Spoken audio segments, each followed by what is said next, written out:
I once heard a story that changed the way I thought about prayer, that changed the way I thought about standing for the cause of Christ. I heard a story about an Eritrean woman named Helen Bahani. She was a Christian who loved the Lord her God with all her heart. In Eritrea, Christianity in itself is not illegal, but telling others about the glorious gospel of Jesus means that you are thrown into prison. Helen was moved from prison to prison, and I wondered, what would I do if I was Helen and I was driven towards the worst prison in the country? How would I respond when I looked out the window and didn't see any cells, but saw a sea of metal shipping containers? How would I respond when I saw, through the little slits cut out in the containers, sets of eyes? Would my faith falter when I realised that the cells were the containers? Helen was thrown in with 18 other people into a container no more than 20 feet wide.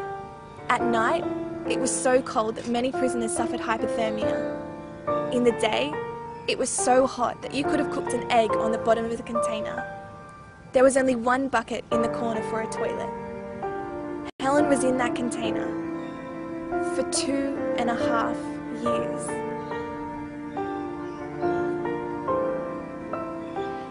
One day, she had the worst beating of her life. She was dragged out in front of all the other containers. The guards asked her, "Where are these Bible verses you are teaching from? Is the Bible in your head?" She responded simply with, "Yes." And they said, "We will have to beat it out of you." They beat her with a baton, and during the beating she looked at them in the eye and said, "I do not hate you." She then said to them, "I know that you are just following an order, but I need you to know that I am following an order too. An order from God the Father not to deny his Son, Jesus Christ.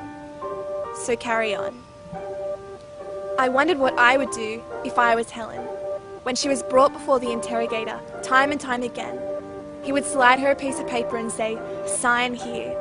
Renounce Christ. Say that you will no longer be a Christian." She refused to sign it again and again, even though signing it would mean that she could go home, that she would be set free. But she knew she had freedom in Christ.